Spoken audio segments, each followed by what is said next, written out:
Hello, friends. My name is Juesto Enrico, and I am the Juesto de Taquiendo de Famosa de Peopleopolis, more commonly known in American parlance as Talking with Famous People, the internet program that's explosively on all the time. So, my current life events and so forth occurring around me are really making me feel FI polar and also SI. And as I typically like to do when I'm dealing with emotional stuff, I feel most clarification when I spend at least some time talking in a live stream about it.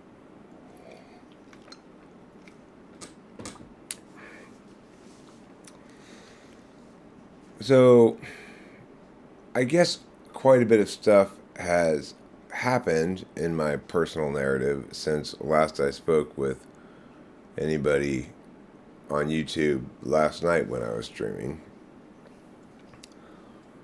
Um, and I guess some articulation of the particulars there is needed, although not really exactly relevant, whether it's meow or meow or meow. But the gist of it is my mom's being shifted from regular status to hospice status, which means we're in the last stage here. That when things go wrong, they're not going to send her to the hospital. It's palliative care, you know. And so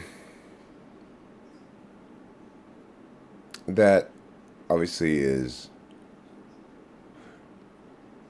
well, it elicits. I had a conversation with my aunt earlier, and it elicited from her this sense that we're in the last few days or something, but I don't really think that's the case. I think we're in the last couple of months, probably, month maybe. But, my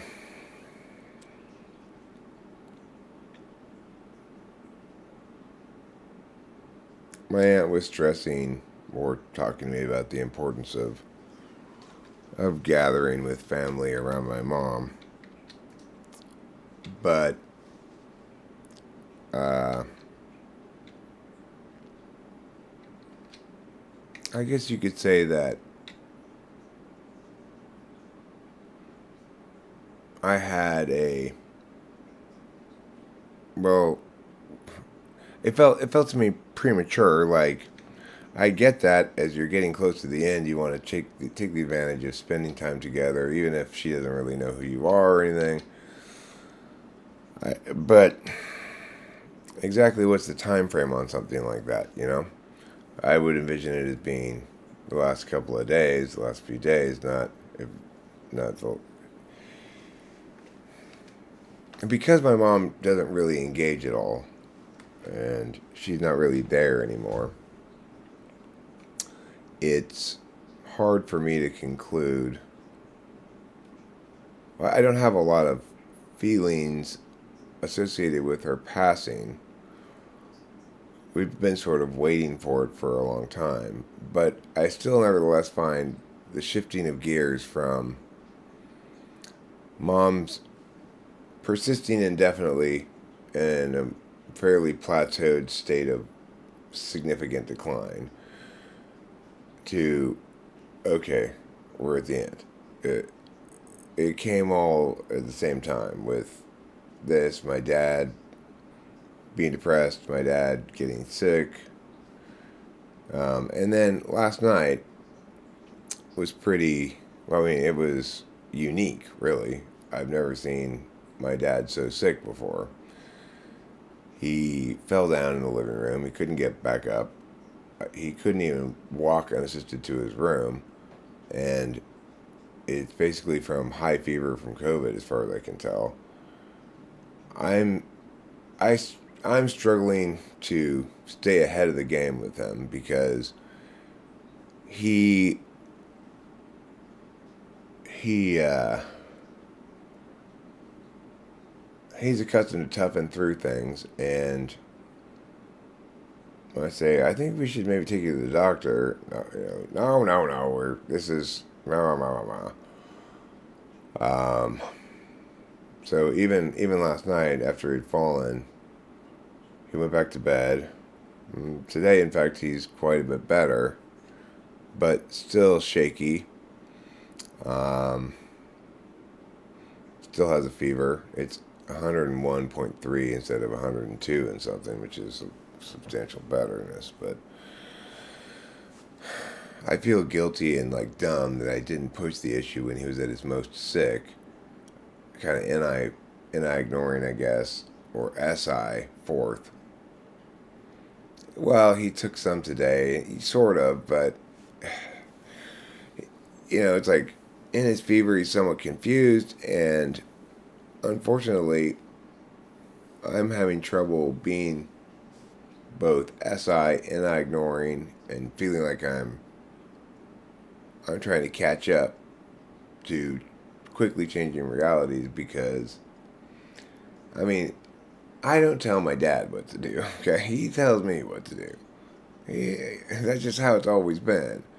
And so when he sort of gathers himself from his fever and says, "Now, son, listen to me. We're not going to the mama," and he sounds very cogent and together at that moment, I just go, okay. You cannot tell David Strauss what to do. So, and yet it is the case that he's not fully competent right now. It's not obviously some sort of sudden onset dementia. It's just he's very sick with COVID. So much so that it's impacting his cognition, and he seems kind of confused and stuff like that.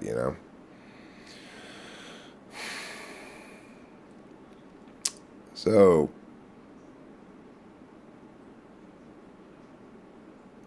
I had a couple of phone calls today with people who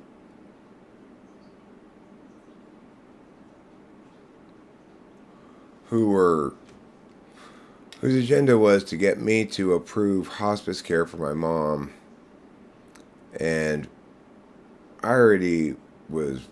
They didn't need to really sell me on the idea. I just needed clarification about a couple of things, right? Like, is she going to be able to stay where she is so we don't have to move her to a new facility?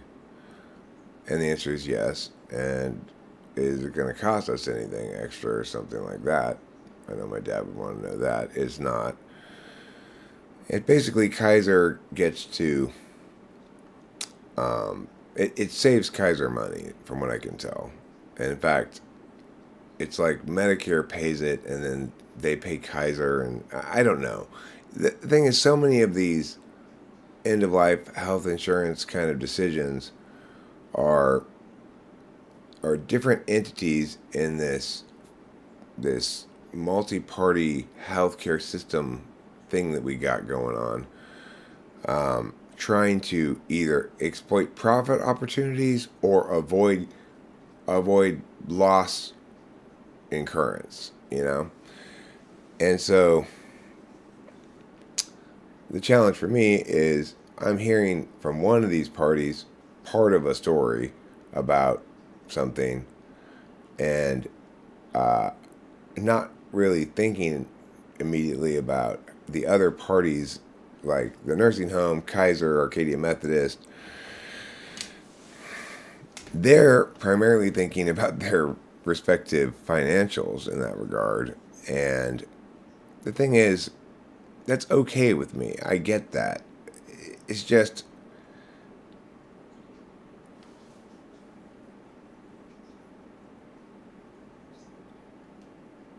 I don't like the way they aren't very straight with me about stuff. They hum and haw and talk around shit, and I have to pull it out of them. So, what exactly is going on here? What's your agenda? And just tell me. I'm not here to judge you about whatever. You explain to me well, we want to put her into hospice care because it's going to cost us less money, and she's going to pass sooner. And it they have their reasons. I know what my mom's express wishes were, and that she is not. She made very clear before she got too far gone that she did not want extra measures taken to extend her life once she had lost her capacity, you know?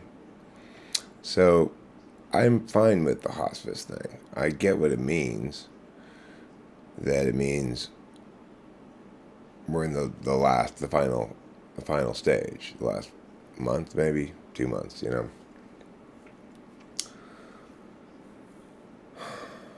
But my Aunt Evelyn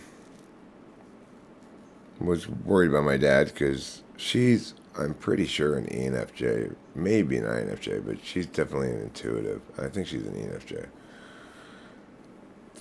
And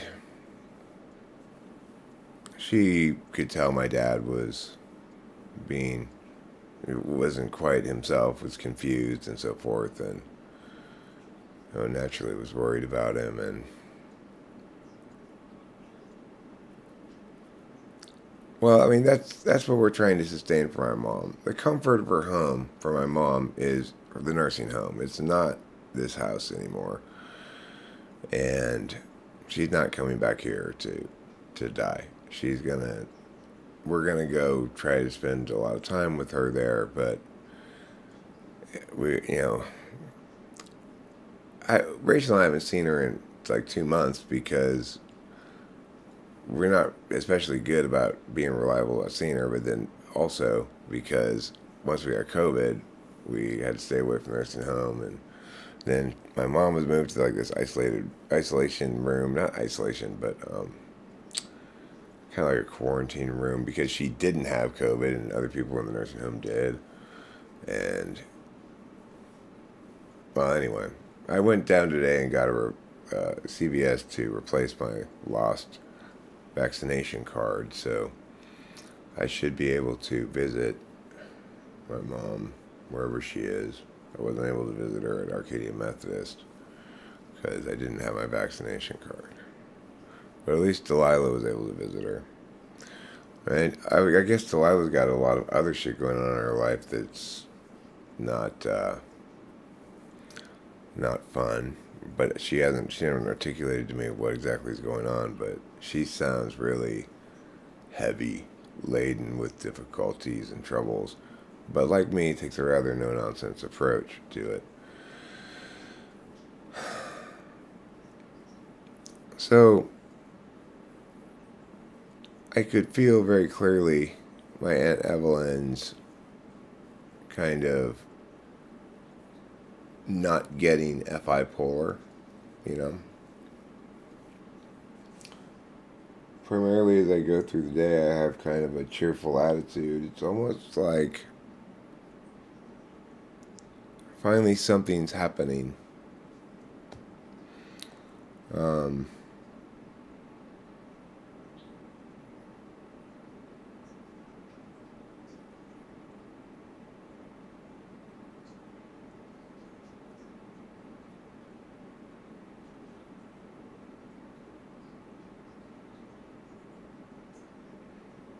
I've been checking on my dad regularly throughout the day, and since he got sick, and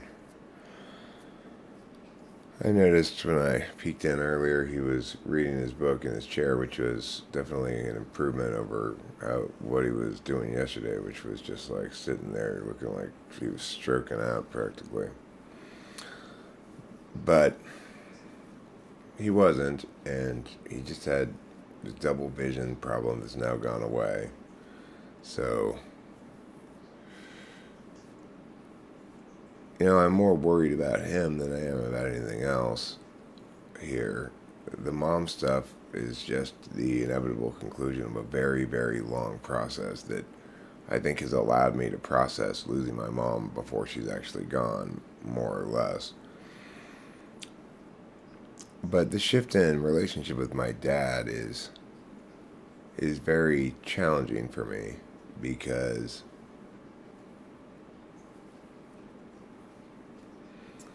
my dad's not ever been weak enough to need or want me to make decisions and handle shit to the extent that he has been the last few days.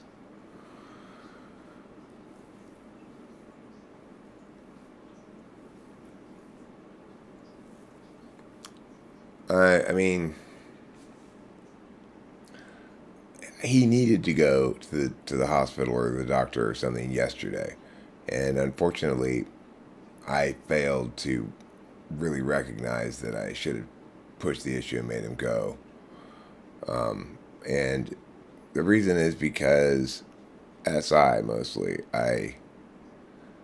it's very challenging for me to shift gears to I might know best rather than dad might know best, rather than dad knows best, you know. Of course, it might take some cajoling and stuff, but I need to recognize that I need to take over that role of the person who knows best to without, you know, in the most respectful and way as I can. If my dad's really sick like this, and that I can't ask him what we should do. I have to tell him what we have to do, you know. So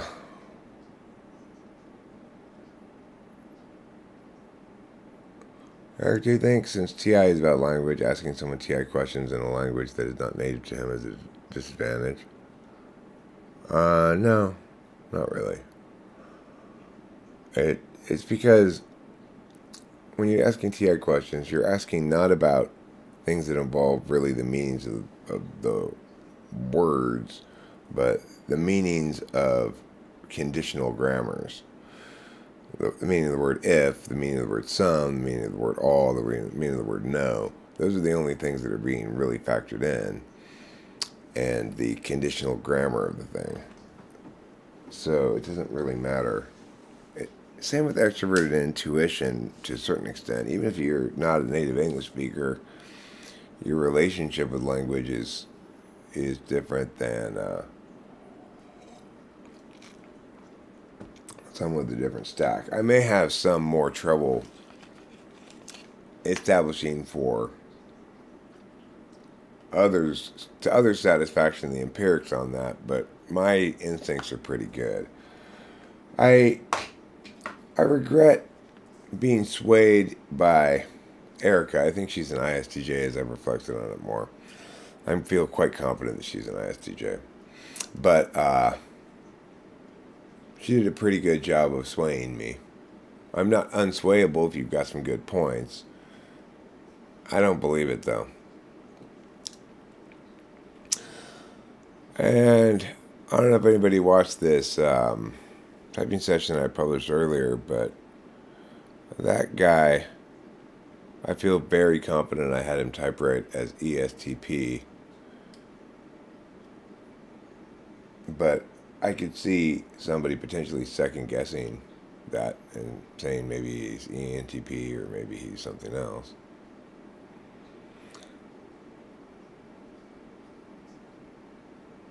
Oh, sorry I spoilered it, huh? My bad. I think I found it a very revelatory typing session. I found it an example of a very good typing session. Like, I did an excellent job. I always try to do my best, but it is the case that sometimes I do a better job than others of double checking from different angles and making sure things line up consistently. And I did a good and thorough job of typing that guy.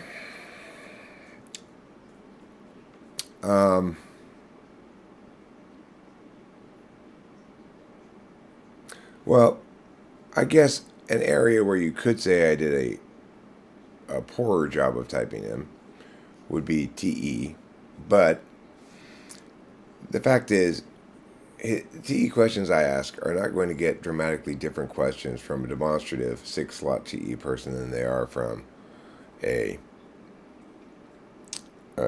TE DOM, and maximally so when you're talking about ESTP instead of ENTP.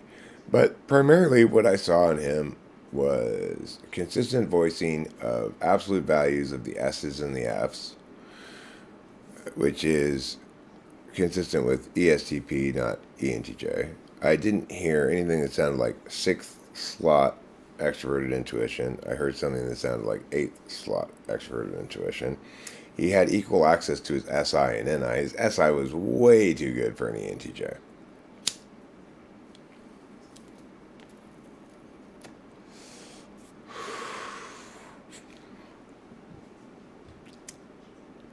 Can you give an example of the NI-SE combo?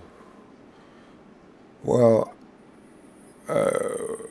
so when I asked him about his creative process, he said, well, basically, when I did make music, I would like hear a song and I'd be like, okay, I'm gonna make an example of that kind of song. He operated from an NI first, but action first frame of reference. So he assumed he's going to produce an example of some archetype. Whereas I work the other direction. I realize at some point the linkages between what I'm creating and some archetypes, and maybe that helps reveal to me where to go, but I don't start with any such NI frame of reference.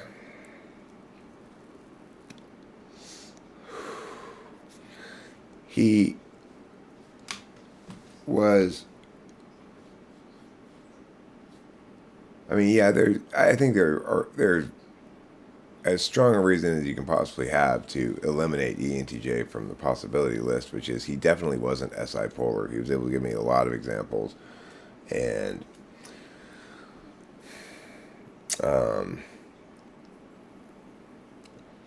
in fact, displayed that 4-5 capacity to shift back and forth between NI kinds of ideas, knowing, and SI kinds of expressing examples and referencing particulars. I mean, it looks like that guy.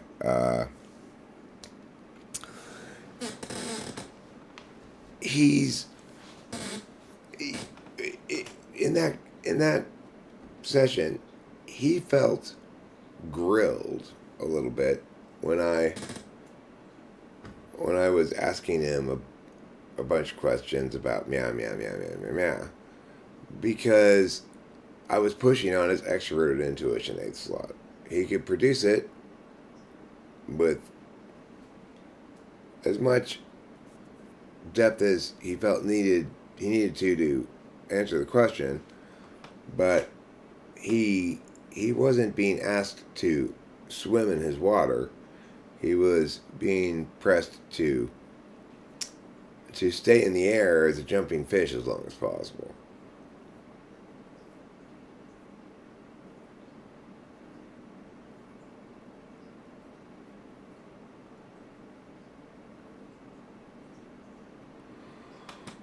Do you think the SI is harder to practice in comparison to TI? Yeah, because there are qualities to SI autobiographical memory stuff that are very subconscious, even if it's a conscious function. So I don't have any conscious awareness of me recording data that will then later end up telling me where exactly I was on the road when we went to Meow and Meow when we heard this song. I'll be able to always tell you things like, we were right past the Santa Anita exit. I just turned down the air conditioner because it was getting cold. And then I was like, ooh, this song. And I turned it up. And then we were singing it all the way to the Baldwin exit. And then I turned it down towards the end of it. I always tell you all that shit, even though I have no conscious awareness of recording that data.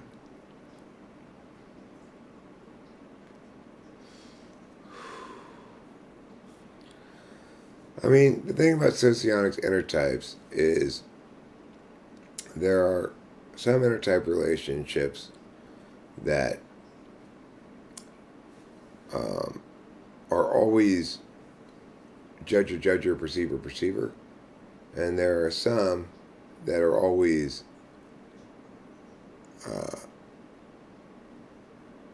judger, perceiver, But then there are some that are, for half of the types, one way and half of the types the other way.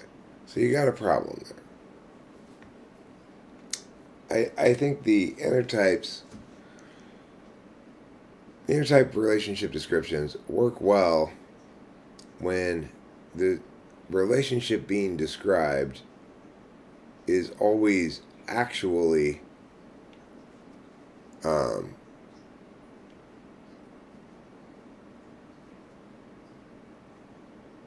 like it always lines up the same. So if you look at duality, it doesn't do that. You've got the judgers being with other judgers, and the perceivers being with other perceivers, but you don't have the same kind of relationship with the absolute values and the fifth slot stuff.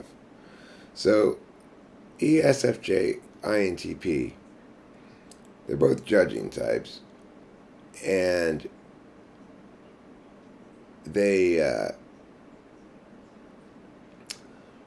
have a absolute. They don't have absolute values shared, but they have all the same conscious functions.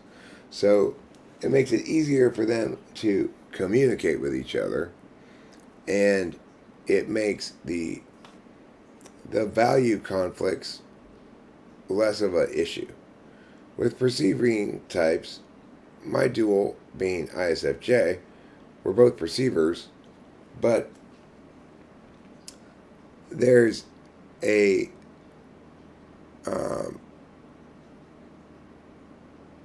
problem where my absolute values are their instrumental values all the way down, and vice versa. This is a problem because ultimately your fifth slot function is how you respect other people in the world. So if you're a TI Dom and your partner is TE8, you can respect them because they're pretty effective with their TE. If you are an SI Dom and your partner is SE8, it doesn't work out the same way.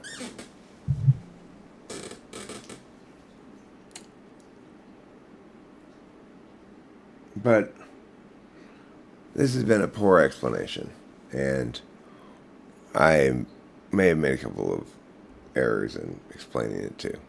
I don't have a grasp on socionic intertypes because I accept and like the fact that, well, put it this way. I think when you ask about a relationship, like how are ISFPs with ESTJs, it's nice to have a name for that kind of relationship. But I suspect that how that named relationship for ISFPs and ESTJs works out is quite different than how it works out for other two types in the same named relationship, is the bottom line of what I'm saying. And exactly why or the mechanics of it, I did not articulate successfully here.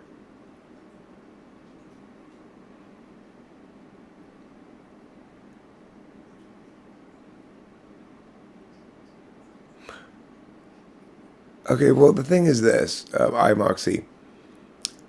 What's important to remember is it is possible to practice and game TI questions and thereby, to some extent, invalidate my TI tests as I do them in typing sessions. And the reason that's the case is because I don't spend a lot of time on TI questions. And the reason that's the case is because people generally don't like to have asked a whole bunch of TI questions. So it is true that I underserve each of the functions in terms of getting the solidity I'd need. Is it the case that TEI polar would always be exposed if I were to persist in asking TI questions long enough? Yes, absolutely it is. And I would have to mix in more knots. I'd have to ask for explanations as to why they give a given answer, not just hear their answer, and a lot of other things. But when people are trying to display that they too are smart about stuff, they don't want me to do that. They've internalized this notion that TI is smart, and that if they don't get those kind of questions right, then they'll sound dumb.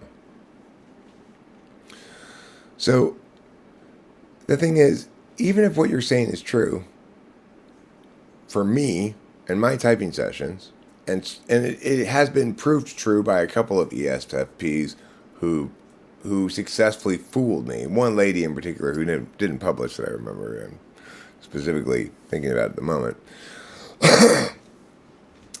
All that effectively did was be the exception that proves the rule, and make my capacity to recognize when that happens more robust. It doesn't change the underlying reality that those skills do broadly link to TI, and that the ability to fake it is the same as the ability to practice left-handed batting so that you can be a switch hitter. It doesn't change you into a left-handed person or invalidate the fact that you have a dominant hand.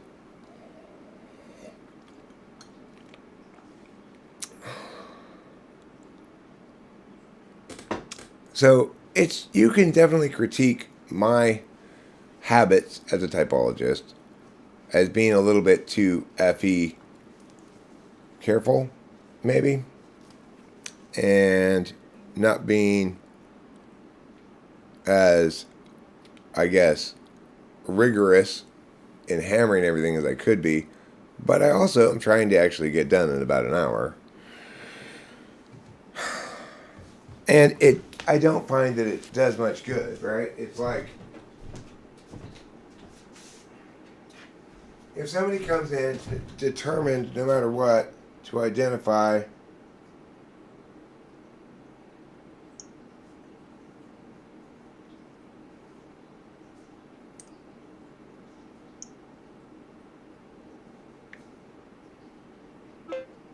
okay, well, we're taking it day by day.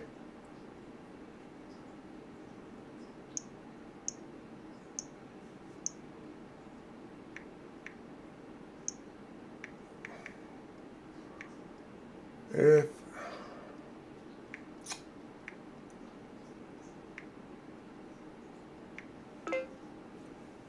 it is over 100 again, then yeah.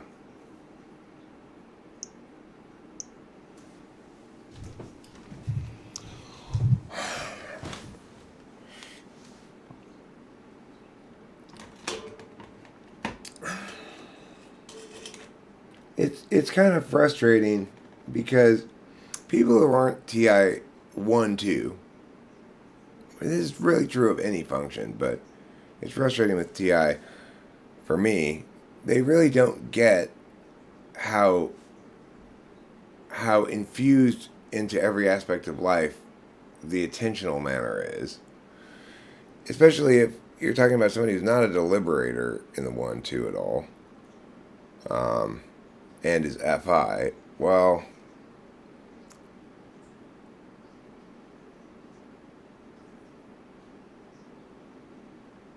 there can be a failure to recognize that it slips into everything. You know, it frames everything. It's who you are, not something you're doing.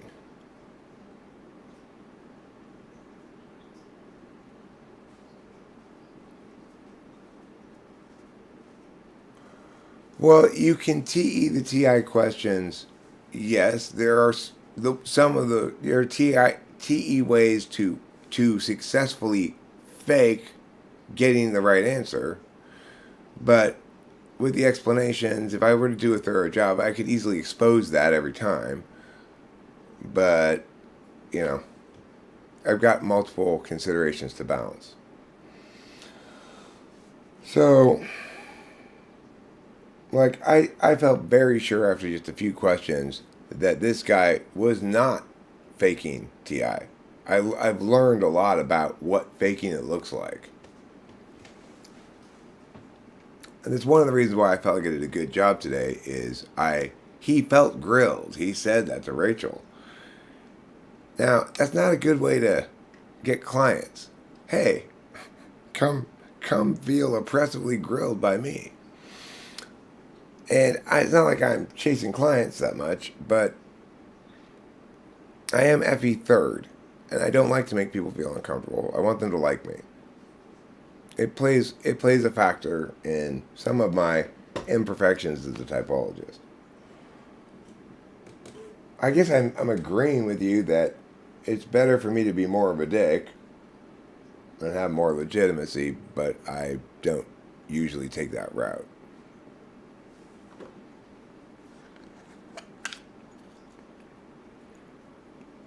Can an INTJ ever enjoy an SITI heavy job? I'm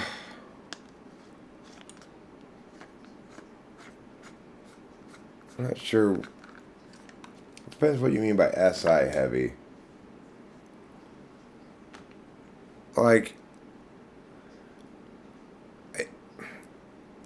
most probably ESTPs and ENTPs are in jobs that require a lot of extroverted thinking. People are fairly comfortable using their demonstrative function in a work capacity. Now, as far as SI stuff goes, well, the INTJ wants the SI stuff to autopilot in service of NI. So it really depends on the kind of SI, like, pressures that are being applied to the INTJ.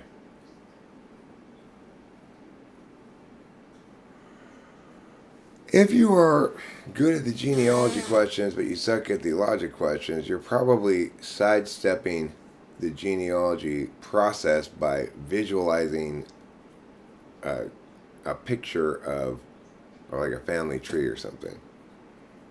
You're NI avoiding using the TI directly. Probably.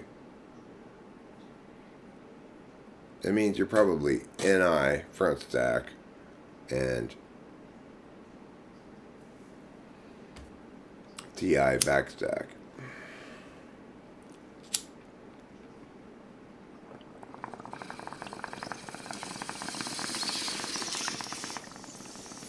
But the question is this.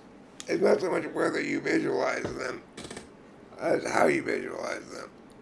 If you visualize them step by step, that's a TI kind of visualization. I also picture, go like this. My dad's only grandson's sister. My sister. But I'm meowing it. I'm not like the NI way is this. Who's my father's grandson's sister? They probably wouldn't get that right.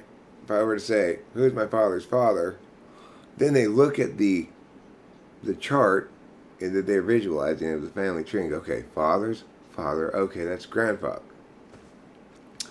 It's a different process.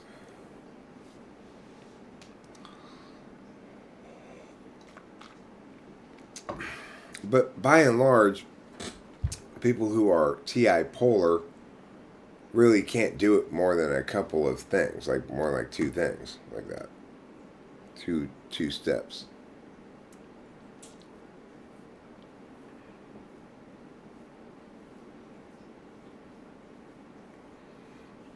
I mean, if you can keep up with the long ones, then it suggests a lot of good SI and some competency. It's something other than polar TI.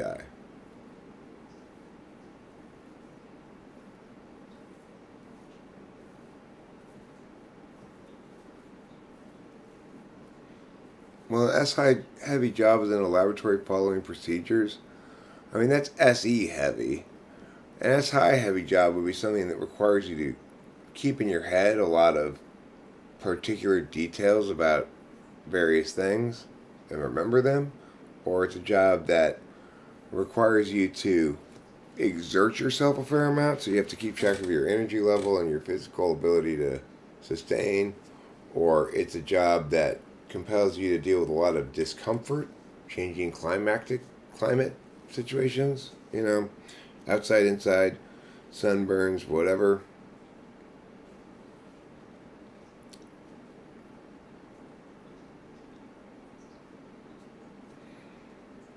Hmm.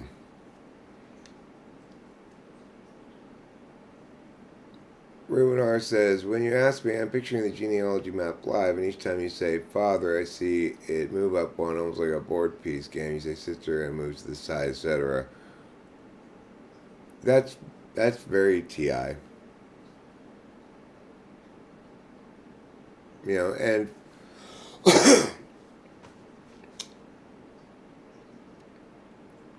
it's not like they're super hard conceptually. If you can keep up with the TI, then you don't have to remember anything.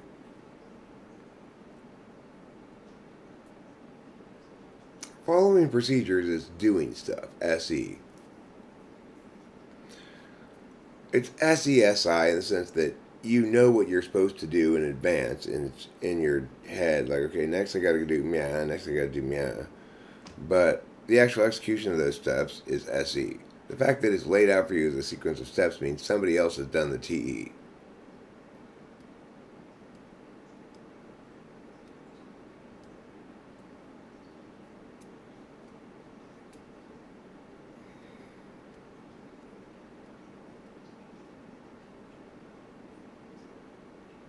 Right. I mean, that's the advantage of NI across the board is that it's much more responsive to actual world real time changes than SI is.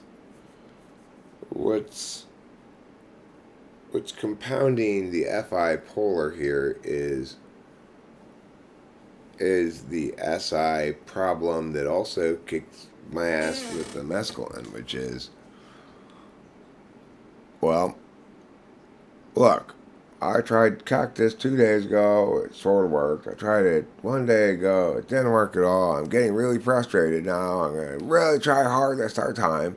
And then ignore the fact that this is a different cactus, Eric. You've got a different cactus here, and you're treating it as though it's another one of the same cactus. You're treating it as though that factor is not determinate. Like, no, I get it that it's a different cactus, but the point is, I'm gonna make sure I do as much as I can now, because, and then hope that maybe it's a stronger cactus even. So then I can really make sure it makes it work this time. I'm still operating from the wrong frame of reference that says this cactus is fundamentally like the San Jose more than it's unlike it, without researching it until after I eat it. That's NI ignoring, SI stupid, just assuming the inertia of my current understandings persist forward. So in the status quo right now, my SI stupid is kicking my ass again as I'm having to shift gears and approach how I deal with my dad potentially differently than I have in the past for at least the immediate short-term future as he's dealing with this sickness. If he's got a fever again tomorrow, it's like what my daughter texted me. I will take him to the doctor whether he wants to go or not. I'll make it happen, And,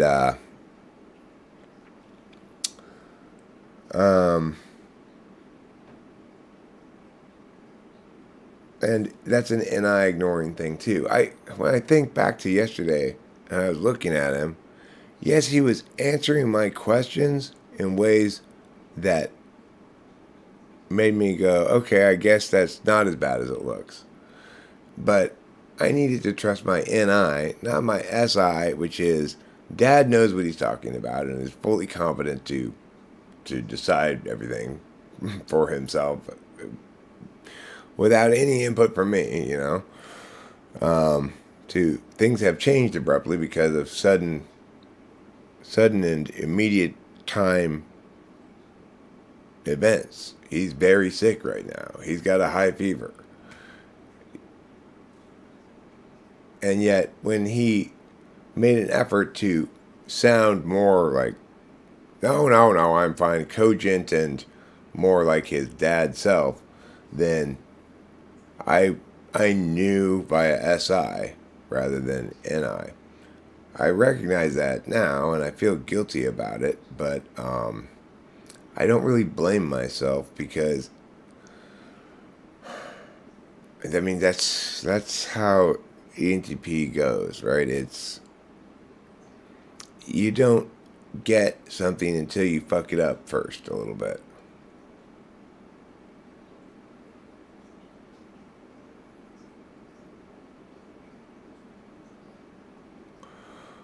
ASD, FASD, I would say that's ENTJ, but possibly ESTJ would be most likely to say that. I would probably have no preference inherently for either kind of pilot. I assume they both have adequate competency, and I'd feel comfortable placing my hands in either of their flying ways. I mean, I could provide a written TI test and time them on it, you know.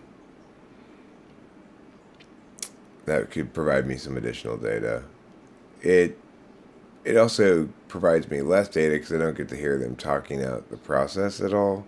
Sometimes they talk out the process, but you know, everybody want. The weird thing is, it's that one. It's always that one.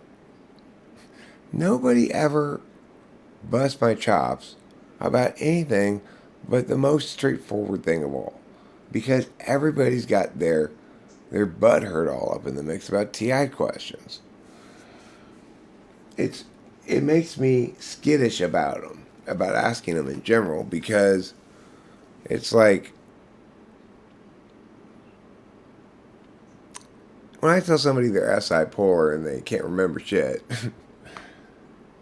they go, "Yeah, I guess you're right. I don't really have." They don't feel dumb. They don't think of that as being part of intelligence because of all these stupid norms that society has imposed on everybody by not knowing what they mean when they say things.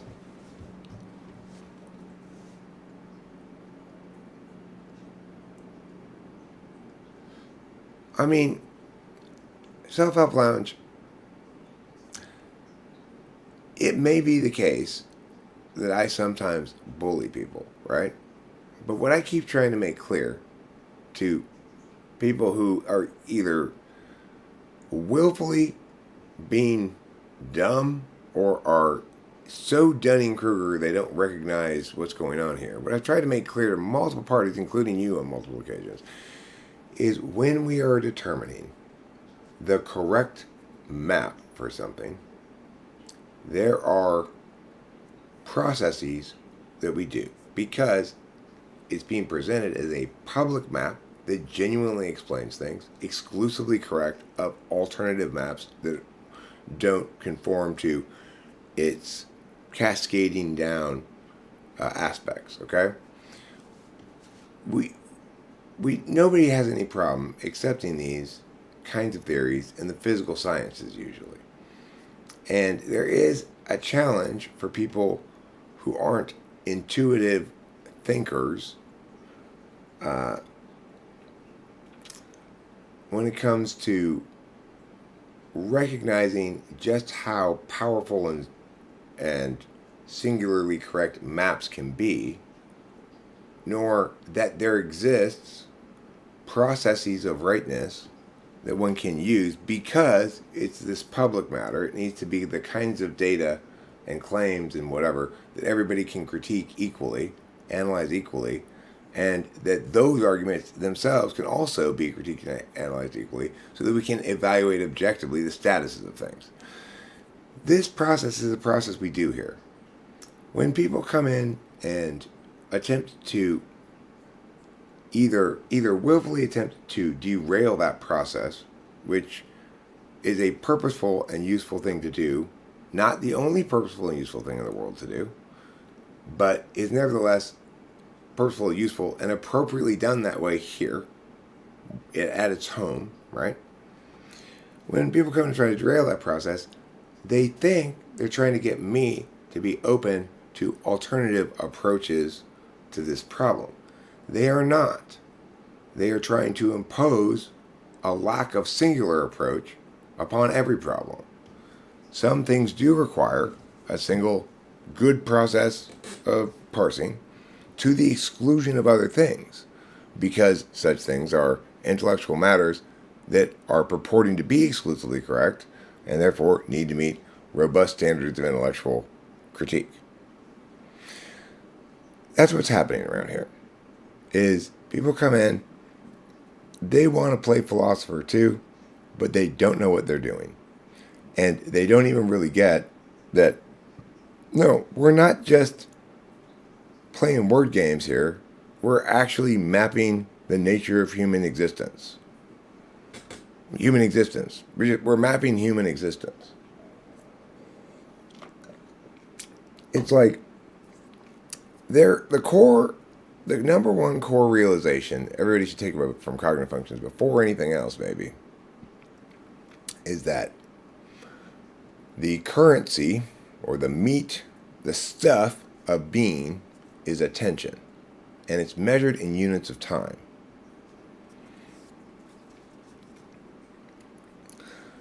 If when you hear that you don't understand or don't have a clear perception of why that's important or what that does intellectually, how that's dramatically distinct from the absence thereof, then you aren't ready or willing to engage meaningfully about this particular intellectual matter.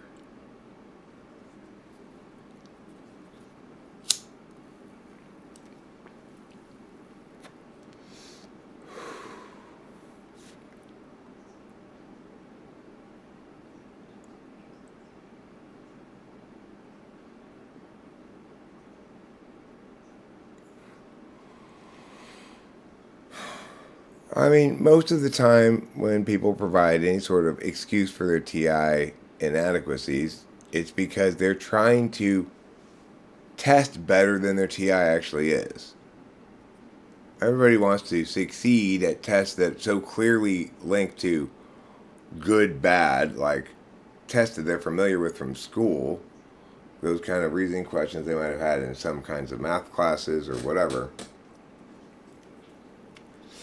They might have seen them on IQ tests, things like that, or on the SAT, and they'll feel very much put on the spot.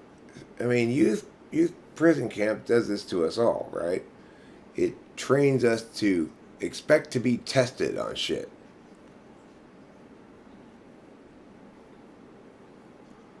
What type would I type comedian Louis C.K.? I think he's an INFJ or an ISFJ.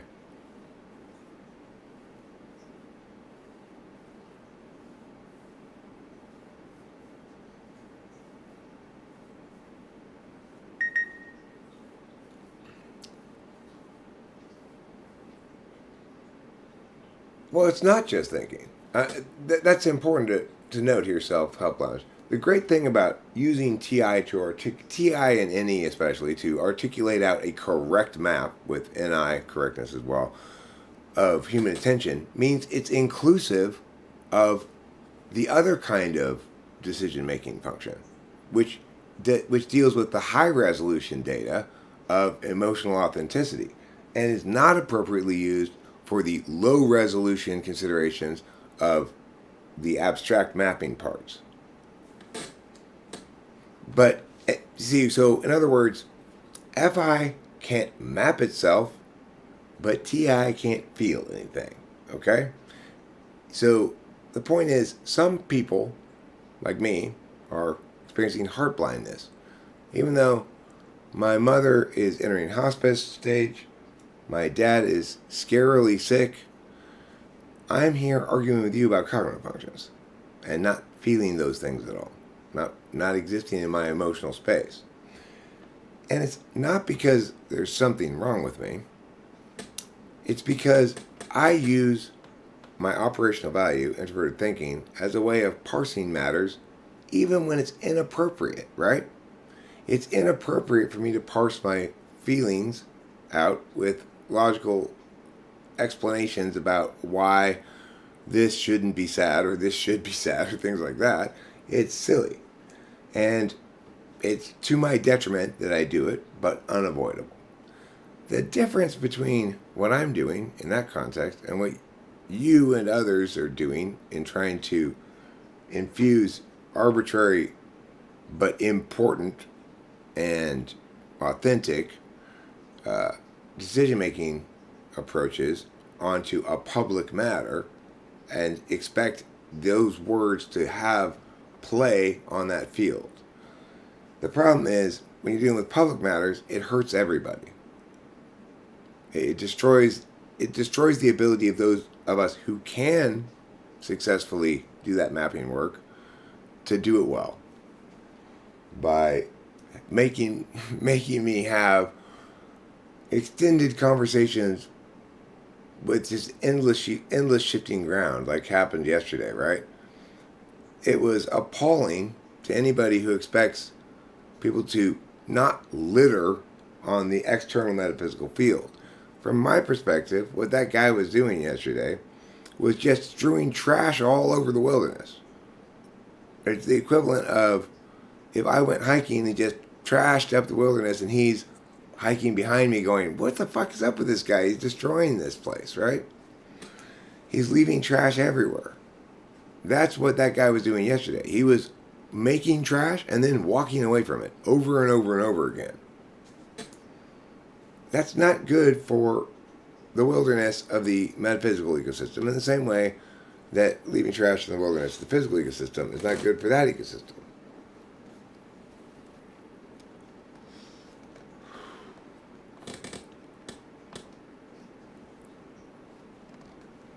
Oh, well, you have the little... I mean, I chew those up, personally. I chew them up rather than dissolve them because they have the little balls in them, right?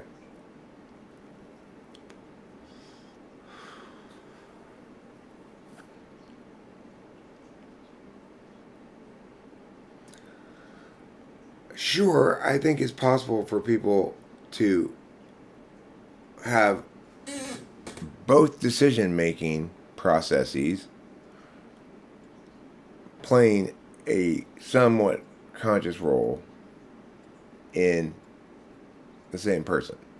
But when that occurs, it's usually in the 4-5. So you're talking about FE-DOMs and TE-DOMs. Yeah. Who are going to be most fluent in shifting languages, okay? But the key thing to remember is what I'm saying about the distinction between public matters and private matters, and how public matters need to uphold a certain public standard because we're trying to do work for everybody's benefit. So it's not a good idea to come in with a fundamentally antagonistic approach towards mapping, abstract mapping of things, and try to muddy what are clear waters for people who can read maps well. Clear and powerful waters.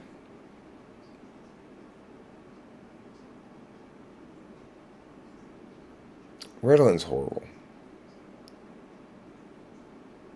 Yeah, I just chew them up until I taste all the speed in my mouth.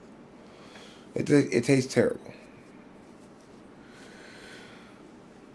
You'll know when you taste it. You're so chemically.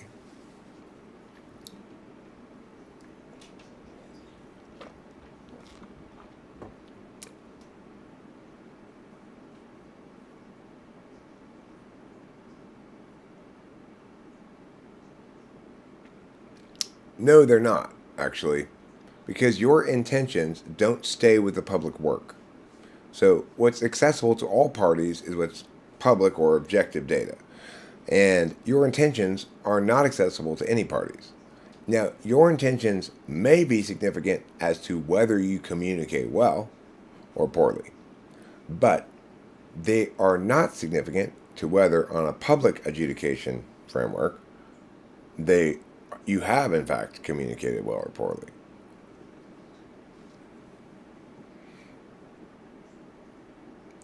I will tell you that in this case, you're doing a good job of eliciting very good, clear, powerful words from me. You are the one who has a private view of people with low TI.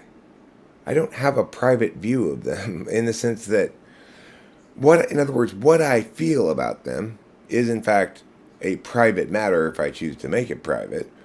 And it is, like, in other words, how I feel about people with low, quote unquote, low TI is a private matter in that it doesn't generalize out at all. So, in other words, it's not my feelings aren't part of my arguments, so they're not the public part of the thing that we need to adjudicate with the public's considerations, right? I might be really resentful and make some bad arguments because I'm so resentful, but the resentment part is not accessible to everybody else. All they can do is say these are bad arguments because of these argumentational reasons. They might then intuit, I think he's resentful, but that's not relevant to the public part of the critique.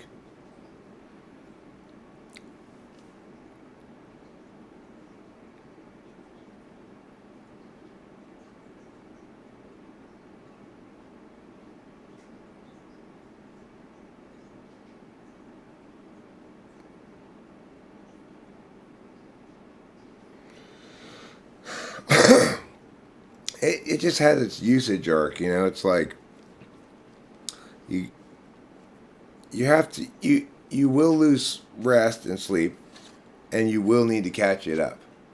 So you have to manage that some way.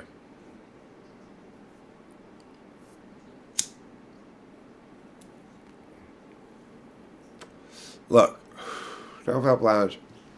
It's true that over the course of this channel, I've grown a lot. I used to be somebody who was trying to be kind of like some kind of sassy mouth, frame projecting sassy mouth, okay? I'm making a concerted effort to not be that frame projecting sassy mouth and to genuinely explain what I'm saying in ways that I believe are comprehensible. So, you know, like what I'm explaining here about the kinds of things that don't involve your feelings. So, if you were to look up, you know, some math paper on the solution to Meow's conjecture, you wouldn't say it's relevant at all. Even you wouldn't say it's relevant at all how the mathematician feels or felt when he wrote this. We're only checking to see if he's correct or if perhaps he's made some mistakes.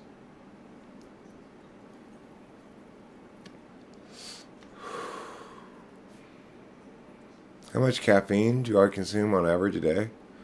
Probably a lot.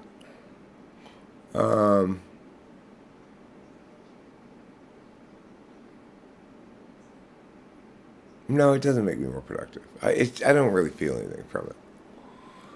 So the thing is, you are correct to critique that behavior in me, and you have correctly articulated and can articulate examples of me doing it. And if you were to assess the course of my behavior over the growth of the time, over the time that I've been doing this, you'll see that I'm getting progressively more non-normative in drawing those kinds of distinctions. So, for example, in tonight's conversation, I've been able to stress the role and the importance that FI plays, that it has just as much jurisdictional authority as TI does, and not more.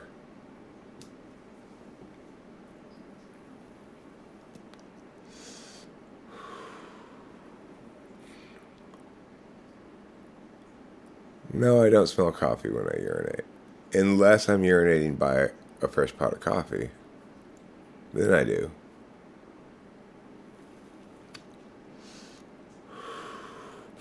ENTPs are individual human beings like anybody else. Some of them,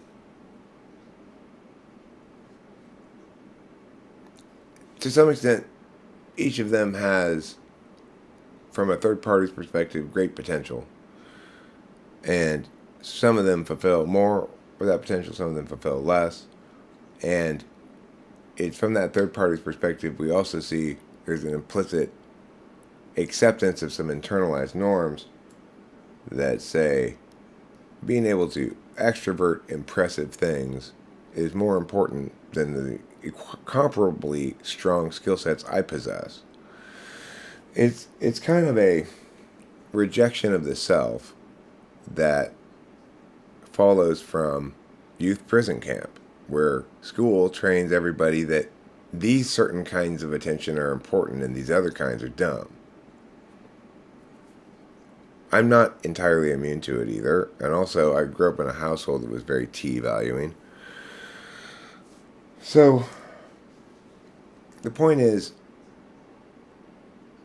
I'm trying my best to respect, in what I'm saying, the reality that is absolutely true that FI has just as much and just as important jurisdictional authority as TI does. But I'm trying to point out that the same is true for TI.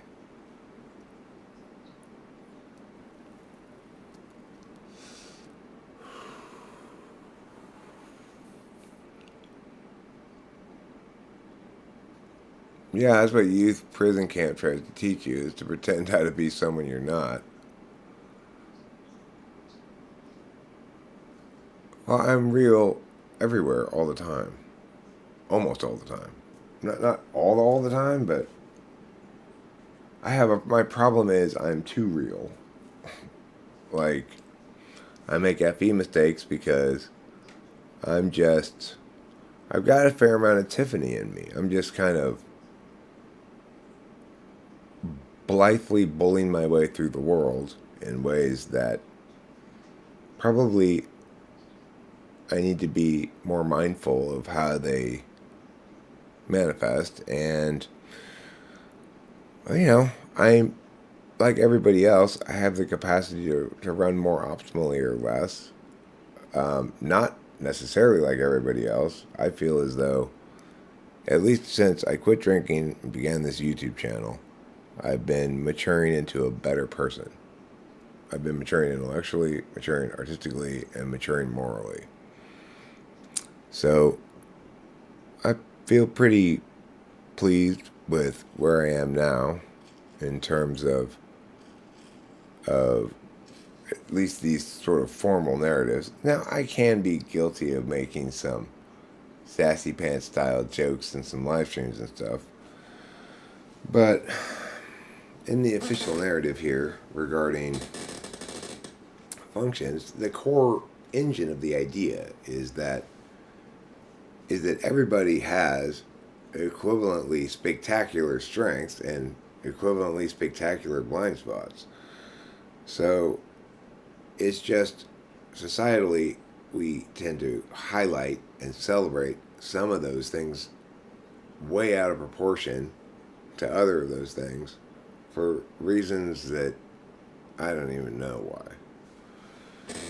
That's too big of a question to even begin to address at the moment.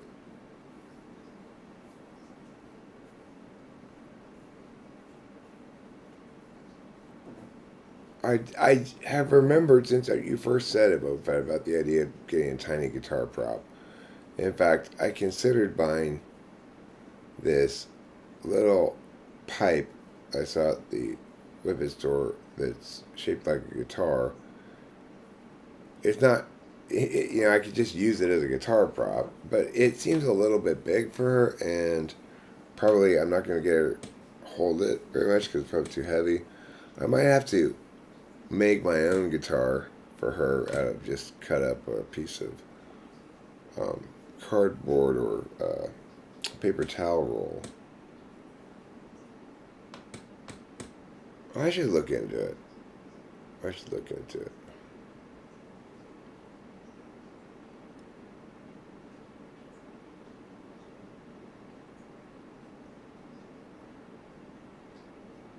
I don't think it's about any comments you made.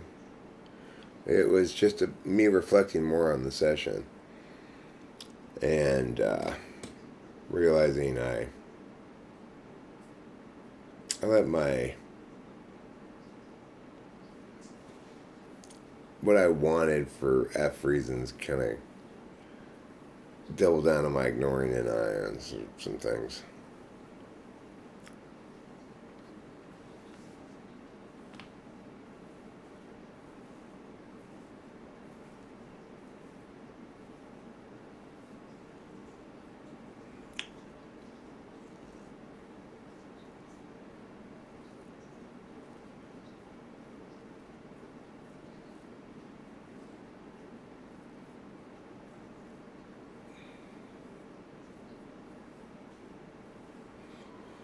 Yeah, well, like I said, you did a good job of swaying me. Um, but I I was disappointed in myself for not testing your Annie more. Um,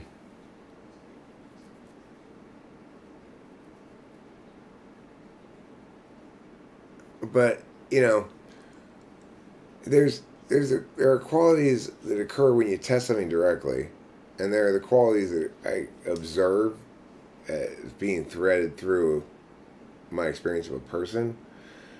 Um, the former is necessary for empirical validation, and the latter is not the sort of justification I like to lean on to make a claim. But basically, my intuition says ISTJ. Make of that what you will, you know. Make of that what you will. I don't doubt that I could, in theory, type you again with the express purpose of grilling you for a long period of time on a lot of different things, and probably be able to make a pretty strong argument, but I don't want to do that.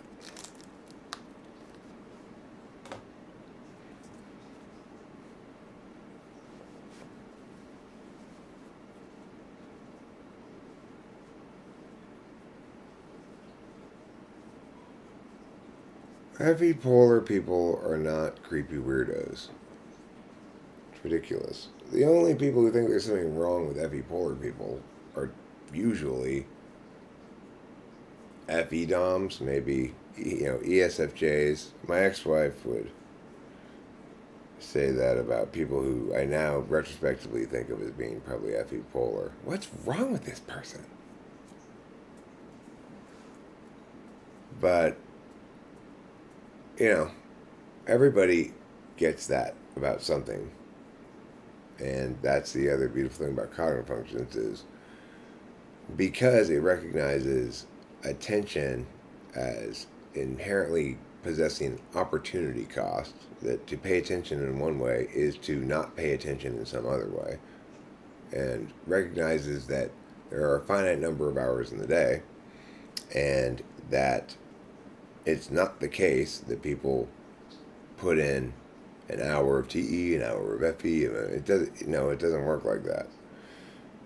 Then, additionally, there's the reality that it doesn't just seep into things that third parties can note as that kind of attention going on, and that not everybody is as capable as everybody else at metacognating, recognizing their own attention as an example of something specific, noting it, making meaning out of it and shit. I do that. INFJs probably do that, but that's because we're the most mappy of the mapping types. If you're really not a mapper, then that kind of metacognition seems to be difficult for non-mappy people to get or to do, or they just don't do. I don't know if they don't want to do it. They don't do it. They can't do it. I don't know exactly, but it seems greatly reduced in the non-mappy types.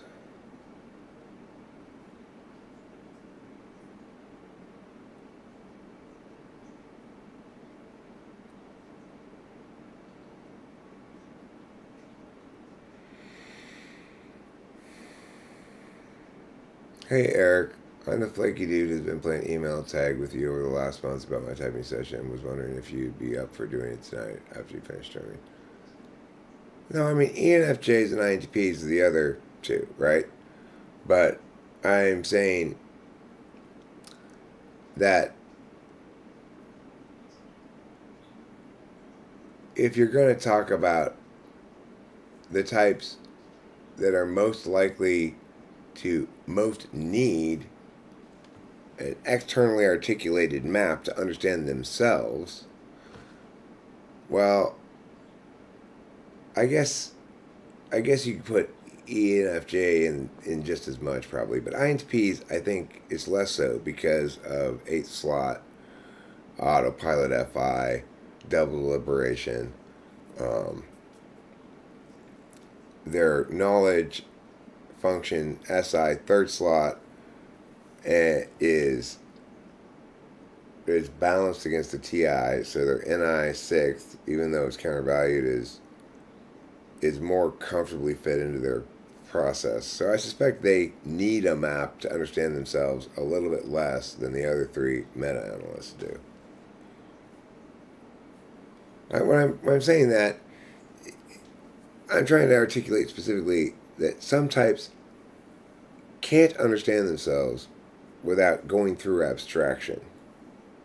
And some types can't understand themselves by going through abstraction.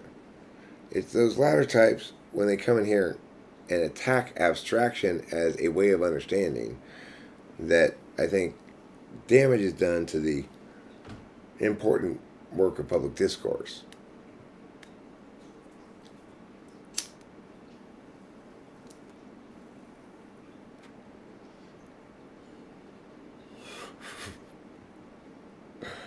No, it's not a good thing or a bad thing. That's the point. I'm trying to frame it as a disadvantage so that we make that clear. You could say basically the non-mapping types are so clear in their understanding of themselves, they don't even need a map. Why would you need a map to yourself? It's what you're most familiar with. Maybe that makes it more palatable. This is F stuff, right? Like FE, but also respect for FI. It says, if you tell people that the way they are is dumb, Eric, then they're not going to like you.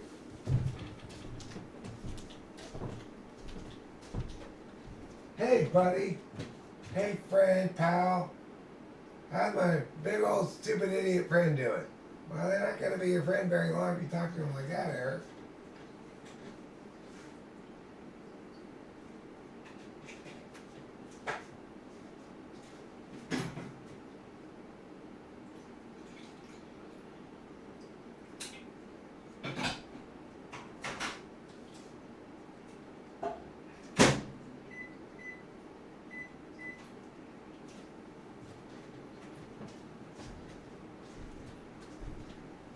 The thing is, it feels to me like a lack of reciprocation, but I realize, no, it's just different individuals in different stages of development, probably. Because when I was young, I did try to impose TI on other people's personal, arbitrary stuff that they needed to use FI on. I tried to project out to other people that TI was the proper way to do things, no matter what the context was. So I get that sometimes in a certain point in your life you may be prone to doing that, and not making the distinction between public and private matters. There's nothing wrong with you masturbating, but there's something wrong with you masturbating on the seat on the bus next to me.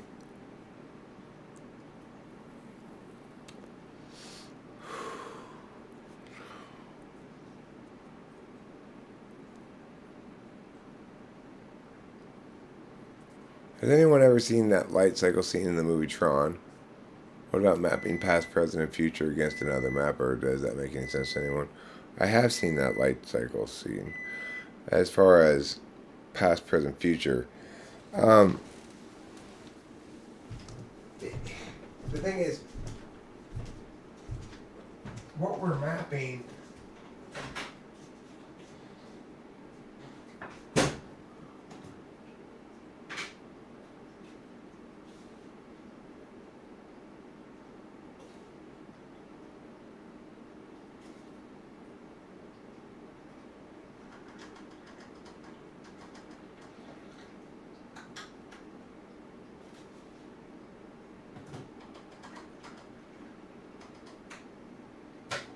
Right, so what we're mapping is how you pay attention. Okay? You might feel a certain way about the future. You might think a TE kind of like ordinate steps out into the future to get to a certain solution or outcome. You might TI critique claims about the future. There's a lot of different ways that we pay attention to the future. There's a lot of different ways that we pay attention to the past. The one cognitive function thing you could say about time like that is that SI knowers are fundamentally relying, if they're in the front stack, on their experience over their instincts. They will make mistakes like the potato touch story, where I went in with this clear notion that since I'm getting a meal, I got to check to make sure that I don't touch my potato. I remembered that rule. I remembered to apply it in the circumstance that I'd planned ahead of time, and I successfully applied it throughout, but I failed to notice that my decision to get rice pilaf had invalidated both my previous plan and the execution of it.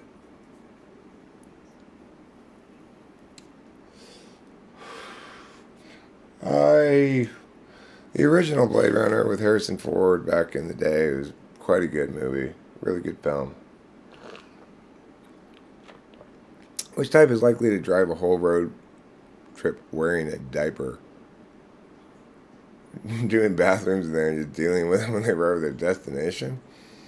I mean, it's got to be some kind of SI polar. ENFJ or ENTJ? Probably ENTJ because they have less concern about FE stuff, maybe? I'm not sure. You'd have to be pretty SI polar to do that.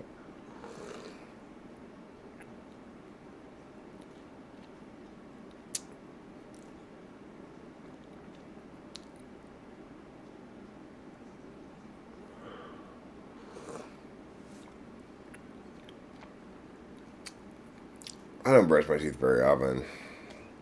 Not as often as I should. But I'm not sure about that.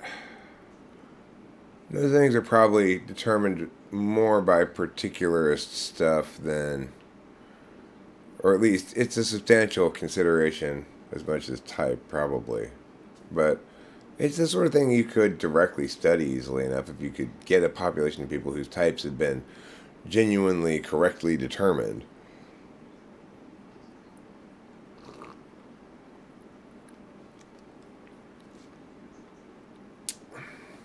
No, ENTJ would have the solvency foresight to prevent having to do extra laundry by wearing a diaper, I think.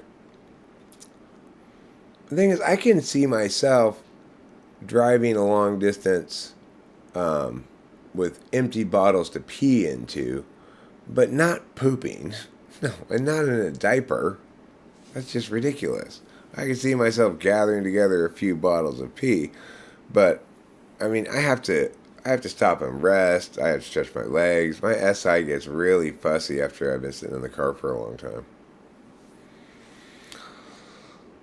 Okay, so yeah, I will do that thing. I will stop this stream right now and I will type you. I never really answered your question, huh? It's because that's so as he eighth. How that question just kind of like immediately slid from my mind.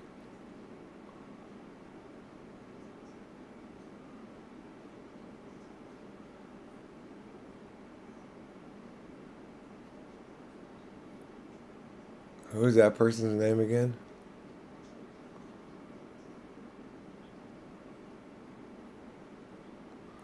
What was that guy's name? Who want me to type him? Jongi Brongan.